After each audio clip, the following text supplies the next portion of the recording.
Hello, everybody. Hi. This is Merle, M. Singer, the Relationship Miracle Worker. You can go to my website at relationshipmiracleworker.com and see more information about me. There's something you can get for free. You can find out about my book, Cracking the Relationship Code. You can see in the back there. But today it's time for Merle's Pearls. My pearls of wisdom, of course, because I've been married over 50 years to the same man. I must know something about relationships. And today my topic is related to the holidays because it's the holiday season. And many of my clients find it rather a time of nervousness, of not the joyousness that many of us felt when we were young. There's, you know, how many of us have separate, different families. People have been married once, twice, and 3 times. Sometimes with children in each one of those marriages, sometimes not. So going back to mom, even though I'm a mom of adult children, sometimes going back to mom makes you feel like a kid again, and that can be good, and it isn't necessarily good. So you lack your confidence, you don't feel really terribly comfortable. And plus, what else happens? Uncle Milt. Uncle Milt is such a pain in the whatever pain he's a pain in. And, you know, you just don't like being around him or his sister or whoever. So I have a game that I like to recommend and that I can play when there's a lot of people in a room, and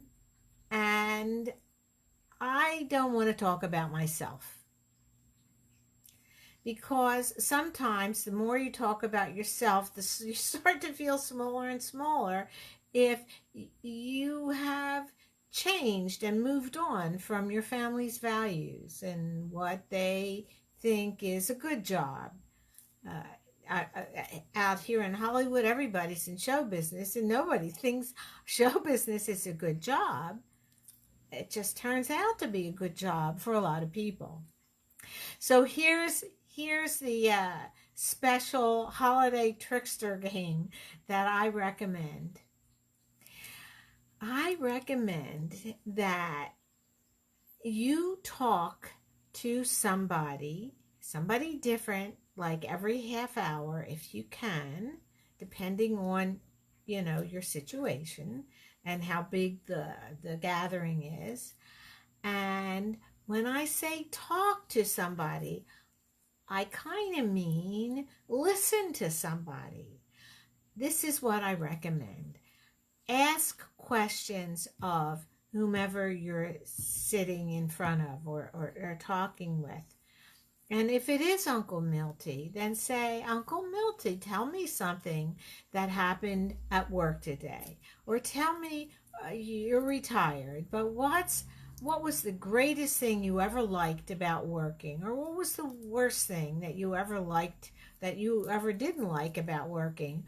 Or who was your favorite wife? Or find questions. And this is your family or your friends or, by the way, your coworkers, which you are talking to without drinking a lot of booze, by the way. That the booze that you want to have because you're at this party, that's the booze that you savor when you go home. And by then you won't need it. So whatever the event is, whether it's at work or with your family or with your friends, find somebody and and ask them questions about your life. Ask them anything you're curious about. That what is it you really do? What does that really, tell me about it? As you go through your day at work, what are the things that you do? Or ask about any different thing that you actually be curious to know about, and get that person to talk.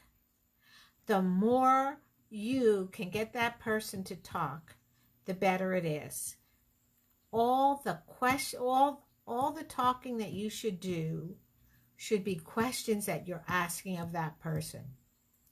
And if it is a larger event where there are larger people, and they may be people you don't know that well, but just take a notice of if it is people that you don't know as well, and it is a larger crowd, notice the people that are standing by themselves, or notice the people that wouldn't mind having somebody to talk to. And go to that person and say, hi, my name's Merle. What's your name? Oh, that's interesting. Who do you know here? How do you happen to be here? What is it you do? Ask questions, and get that person to talk as much as you can get. Now, this may be something that you don't normally do.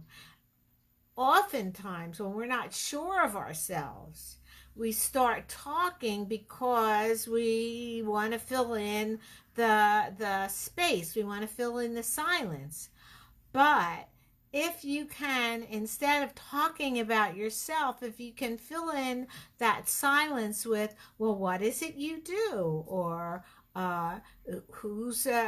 what's your favorite baseball team? Or tell me about your kids. What are your kids doing that makes you proud? Or maybe not, what are your kids doing that doesn't make you proud? I wouldn't ask that question. But ask questions enough that you get that person to talk, and spend not more than half an hour, maybe 15 minutes, a half hour, that's it, with any one person, and then go on to somebody else, and spend the evening seeing how many people that you can talk to, and find out things you didn't know. That's particularly interesting when it's your family, when it's your grandmother. What, when you got married, what was it like? How long ago was that? What's the most uncomfortable thing about computers for you? Or just any kind of question that will be interesting to ask this other person. I like to ask people what you do for fun, Helena says. That's a good question. What do you do for fun? So that's excellent. But that's the trick. The trick is to ask questions. Keep asking questions, and don't say, okay, I asked somebody, that's it, I can go sit down and talk to myself. No, that's not it. You talk to somebody for 15 minutes, maybe as much as half an hour, but that's it. Then you have to move on to the next person and ask them the same. But the trick is, this is the trick. The trick is that, okay, you're talking, but all the talking you're doing is asking questions. And in a comfortable way, things that person, not only would you like to hear about, but that person will like to talk about. And what that does is it gives you an opportunity to interact without your feeling, oh my gosh, I don't make enough money. Oh my gosh, I didn't get the promotion I wanted. All the things that go into your head to think that you're not good enough for anybody else that happens to be in the room, you don't have to worry about. You just find out about these other people, and it's interesting. What you find out is really that other people have issues and other people have things that they worry about. And what you will start to feel, you may not even feel better yet till you go home and think about it. But I will guarantee you that if you do that and you really stick to it every 15, 20 minutes, whatever, you go on to the next person, ask them a bunch of questions that they don't have to be a bunch of questions. It could be one question and they'll go on and on and on. Now, you could ask my husband a question and he would go on and on and on. You wouldn't have to ask a bunch of questions, but you'd learn something that he finds interesting and that would be something you probably didn't know about him. And that's going to be true of your brother. It's going to be true of your sister, because as we get older and are adults, we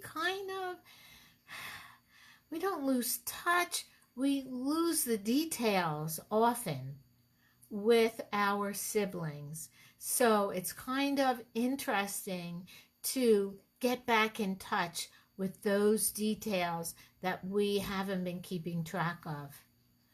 I think it will make you feel wonderful. Not only will it take you off of worrying about how good you are and all that other kind of stuff. Every time we worry about ourselves, it's off point, because what's on point is it's the holidays. These are people we may only see once a year. It may be longer than that, or it may be from last week, but nevertheless, it focuses on other people. You learn about them and you feel really good because you're in charge of a conversation, you're sharing, you're compassionate, and the focus is off you. Isn't that amazing? That's the kind of control that we can have in our life.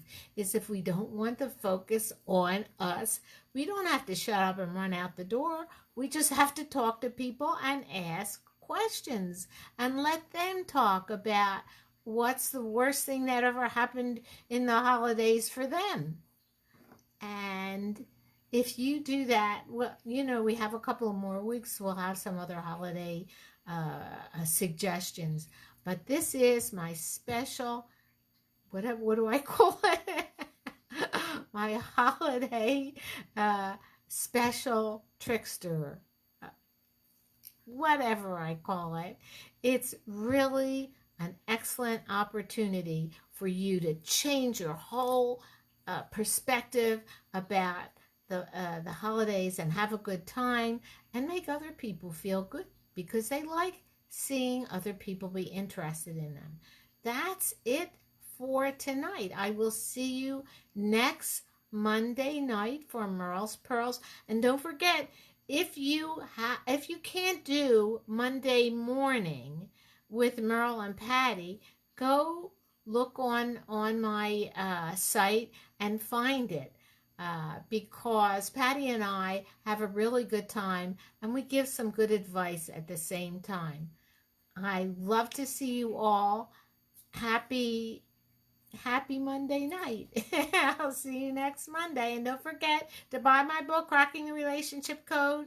Don't forget to check out relationshipmiracleworker.com, and have a great week, everybody. Bye-bye.